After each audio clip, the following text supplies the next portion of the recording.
दोस्तों इस वीडियो में हम डिस्कस करेंगे कि पुलिस ऑफिसर को अगर कोई कॉग्निजेबल ऑफेंस के बारे में पता चले कि कोई कॉग्निजेबल ऑफेंस उसकी ज्यूरिसडिक्शन में हुआ है तो वो ड्यूटी बाउंड है एफआईआर रजिस्टर करने के लिए। एफआईआर का जो सेक्शन है वो है सेक्शन 154 सीआरपीसी। तो ये सेक्शन क्या बोलता है और क्यों पुलिस ऑफिसर ड्यूटी बाउंड है एफआईआर रजिस्टर करने के लिए ही, उसके बारे में हम यहाँ पर डिस्कस करेंगे। तो सबसे पहले तो कॉग्निजेबल ऑफेंसेस क्या होते हैं।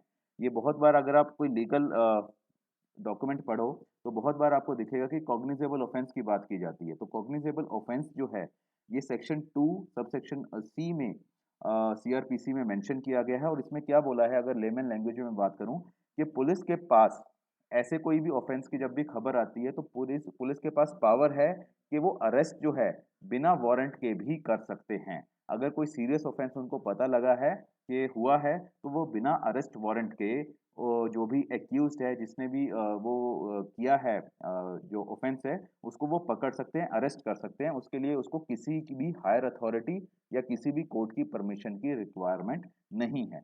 ये ऑफेंस को हम कॉग्निजेबल ऑफेंस बोलते हैं। वहां पर पुलिस के पास पावर टू अरेस्ट है, और अगर उसको लगता है डाउटफुल भी है तो भी वो उसको अरेस्ट कर सकता है।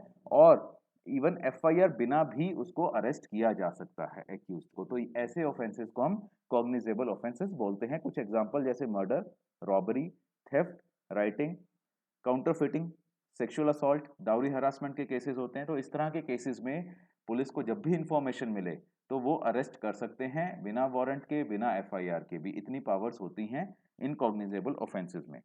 तो अगर कॉग्निजेबल ऑफेंसेस का या कॉग्निजेबल ऑफेंस जो है पुलिस को पता लगता है किसी भी इंफॉर्मेशन के थ्रू, मींस आपको पता लगा है कि कहीं पर आपके आसपास कोई ऐसा ऑफेंस हुआ है, आपने पुलिस को फोन किया, तो पुलिस जो है उसको कॉग्निजेबल ऑफेंस मानकर जो है उसकी इन्वेस्टिगेशन करेगी, एफआईआर भी लिखेगी। तो पुलिस 154 का जो प्रोविजन है क्या बोलता है, every information relating to the commission of a cognizable offence if given orally to an officer in charge to a police station shall be reduced to writing by him or under his discretion direction and be read over to the informant। means जो भी इंफॉर्मेंट जो है, जो भी उसकी information देता है police incharge को, तो वो अगर ओरली दे रहा है तो उसको लिखेगा या फिर अपने डायरेक्शन देगा उसको लिखने के लिए, और उसको पढ़ाया जाएगा जो भी जिसने भी इंफॉर्मेशन दी है। और हर इंफॉर्मेशन पे उसके साइन लिए जाएंगे जिसने इंफॉर्मेशन दी है, और उसकी प्रॉपर डायरी एंट्री जो है पुलिस के पास जो डायरी होती है उसको पूरी प्रॉपर वे में उसकी एंट्री की जाएगी। ठीक है। तो अगर नहीं करता है, कोई भी पुलिस ऑफिसर ऐसा एंट्री नहीं करता है, उसको लिखता नहीं है, तो ललिता कुमारी का एक केस हुआ था, बहुत फेमस केस है ये, लैंडमार्क जजमेंट है सुप्रीम कोर्ट की। 2013 नवंबर में ये जजमेंट आई थी, ललिता कुमारी versus government of Uttar Pradesh. इसमें कॉन्स्टिट्यूशन बेंच, 5 जजेस की बेंच थी सुप्रीम कोर्ट की, उन्होंने बताया था, इसमें बोला गया है कि अगर कोई कॉग्निजेबल ऑफेंस होता है, पुलिस को पता लगता है कॉग्निजेबल ऑफेंस होता है, तो पुलिस जो है एफआईआर को लिखना उसकी ड्यूटी है, वो बाउंड बाय लॉ है। और कोई भी प्रीलिमिनरी इंक्वायरी इसमें परमिसिबल नहीं है अगर कॉग्निजेबल ऑफेंस हुआ है। कोई भी इंक्वायरी करनी है, अगर पुलिस ऑफिसर को लगता है कि ये झूठी कंप्लेंट है, सच्ची कंप्लेंट है, जो भी है, वो एफआईआर लिखने के बाद ही होगा। वो उसकी एफआईआर लिखेंगे पहले इंफॉर्मेशन पे, उसके बाद उसकी इन्वेस्टिगेशन करेंगे। अगर पुलिस को लगता है कि कंप्लेंट झूठी थी या फिर कुछ भी गलत है, वो उसके बाद उसको बंद कर सकते हैं, बट एफआईआर लिखना उनके लिए कंपल्शन है। और अगर पुलिस जो है ऑफिसर है वो नहीं लिखता है कंप्लेंट, वो उसके अगेंस्ट एक्शन भी हो सकता है कि उसने जो भी कोर्ट की डायरेक्शंस हैं वो नहीं मानी, जो भी लॉ बोलता है नहीं माना, तो पुलिस ऑफिसर के अगेंस्ट भी एक्शन हो सकता है। ये क्लियर कट गाइडलाइंस जो है ललिता कुमारी के केस में सुप्रीम कोर्ट ने बोला था। पुलिस ऑफिसर कभी भी अपनी ड्यूटी को अवॉइड नहीं कर सकता ऑफ रजिस्टरिंग ऑफ ऑफेंस। और अगर बाई चांस पुलिस जो है नहीं लिखती है एफआईआर, पुलिस ऑफिसर मना कर देता है, तंग करता है आपको, तो आप उस केस में उस पुलिस ऑफिसर के अगेंस्ट एक्शन या कंप्लेंट भी लिख सकते हैं under section 166 A of Indian Penal code.